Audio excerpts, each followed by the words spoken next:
Hello and welcome back to Shikha Chaudhary commerce tutorial. So students, हम पढ़ रहे थे unit 3 of class 11th of business studies, that is private, public and global enterprises. जिसका हम public sector enterprises के types का second type पढ़ रहे थे, दैट इज स्टैट्यूटरी कॉर्पोरेशन। आज उसके मेरिट्स के बारे में हम पढ़ेंगे। First of all, statutory corporation क्या होता है? ये एक बहुत ही अच्छा कॉम्बिनेशन है। किसका? पब्लिक एंड प्राइवेट दोनों का कॉम्बिनेशन है। कैसे? स्टैट्यूटरी कॉर्पोरेशन जो होता है वो स्पेशल एक्ट ऑफ पार्लियामेंट के अंडर फॉर्म होता है। इसका बेस कौन देता है? गवर्नमेंट देता है। Means what? इसको जो स्टेब्लिश करने का जो पहला फंड देता है वो गवर्नमेंट देता है, पावर्स गवर्नमेंट देता है। बट उसके बाद उसको आगे कैसे अपनी कंपनी चलानी है, कैसे ऑर्गेनाइजेशन रन करेगा, वो कौन डिसाइड करता है, वो कैसे चलाता है? तो वो खुद ओनर हो जाते हैं। वो खुद सब कुछ अपना फैसला लेते हैं, अपनी पॉलिसीज फ्रेम करते हैं, अपना फाइनेंशियल स्टेटस देखते हैं।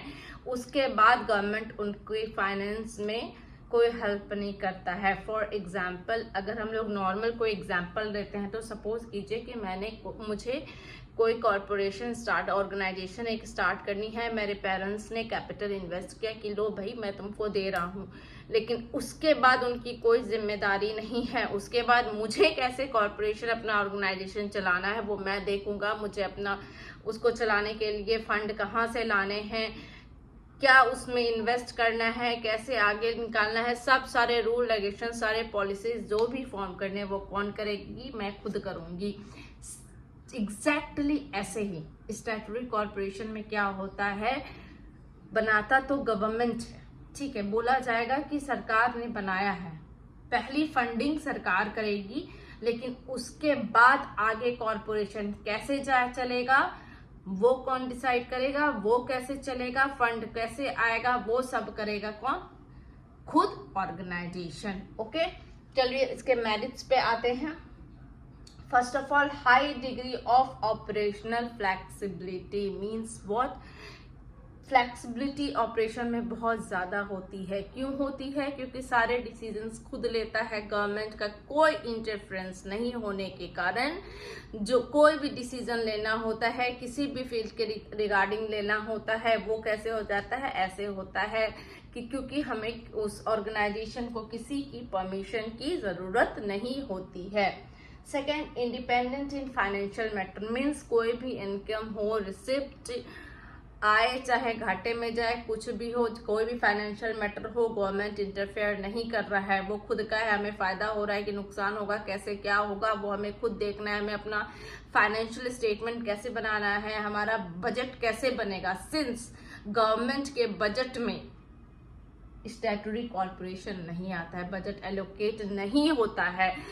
जब भी बजट बनता है स्टैट्यूटरी कॉर्पोरेशन का कोई भी हिस्सा उसमें नहीं रहता है। लाइक जैसे डिपार्टमेंटल अंडरटेकिंग में क्या था कि पहले ही डिपार्टमेंटल अंडरटेकिंग क्या है? एक एक्सटेंडेड फॉर्म ऑफ मिनिस्ट्री है, पूरा गवर्नमेंट से रिलेटेड था, बजट उनके लिए एलोकेट होता था। बट इसमें क्या है कि बजट एलोकेट नहीं होता है, जिसके कारण क्या होता है? जरा सारा फाइनेंशियल मैटर है, जितना भी फाइनेंशियल डिसीज है, इनकम हो, रिसिप्ट हो, लॉस हो, कुछ भी हो, सारा क्या देखते हैं?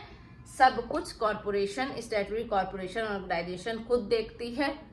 तो क्या होता है? उनका खुद का डिसीजन होता है in any financial matter. Okay, frame own policies and procedures. खुद के रूल्स बनाते हैं, खुद के रेगुलेशन बनाते हैं, खुद का पॉलिसी फ्रेम करते हैं, खुद कैसे क्या करना है, प्रोसीजर खुद कर सब कुछ हैंडल करते हैं।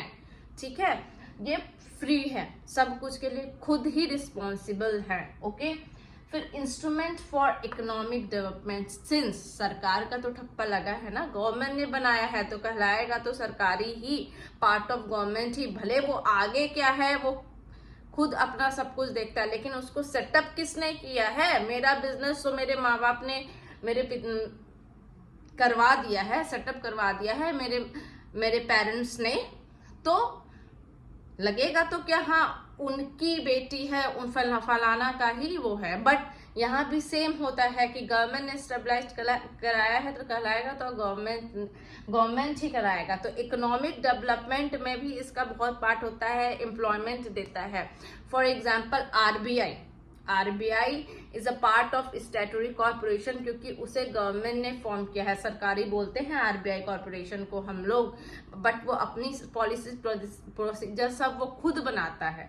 तो लेकिन वो इकोनॉमिक डेवलपमेंट में कैसे हेल्प कर रहा है? एम्प्लॉयमेंट दे रहा है। सबसे बड़ी चीज एम्प्लॉयमेंट दे रहा है, वो सर्विस प्रोवाइड कर रहा है। एम्प्लॉयज हायर करती है बैंक्स, जिससे एम्प्लॉयमेंट होता है, तो वो ऑटोमेटिकली हमारे इकोनॉमिक डेवलपमेंट में हेल्प करता है। तो हमारा स्टैट्यूटरी कॉर्पोरेशन जो होता है बहुत बड़ा इंस्ट्रूमेंट है फॉर इकोनॉमिक डेवलपमेंट। एक बार रिव्यू कर लेते हैं।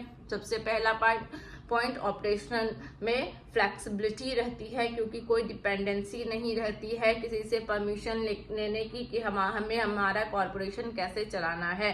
सेकंड, फाइनेंशियल मैटर्स पे किसी की जजमेंट नहीं चाहिए, किसी का कुछ नहीं राय चाहिए। जो करना है खुद करना है, तो हमें पता है हमें कहाँ से क्या करना है, कैसे फायदा होगा, कैसे नुकसान होगा, हमें सब अपने तरीके से करना है। थर्ड पॉइंट ये है हमारा कि हम खुद ही अपने पॉलिसीज एंड प्रोसीजर बनाएंगे ताकि सही ढंग से हमारा कंपनी चल सके। ऑल्दो लेकिन ये भी इसमें आ जाता है कि जब अगर बहुत बड़ा कोई डिसीजन लेना होता है, सपोज RBI को अपना सब्सिडरी ब्रांच खोलना होगा, तो उसके लिए उसे गवर्नमेंट की परमिशन लगेगी।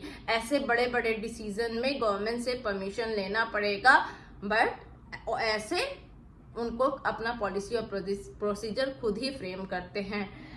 Last but not the least, economic development में हेल्प करते हैं बाय प्रोवाइडिंग एम्प्लॉयमेंट। तो ये था हमारा mandates of statutory corporation. Students please, अगर मेरी वीडियोस आपको अच्छी लगती है, अगर कुछ समझ में आता है, तो प्लीज मेरे वीडियो को लाइक कीजिए, सब्सक्राइब कीजिए एंड शेयर कीजिए। Thank you.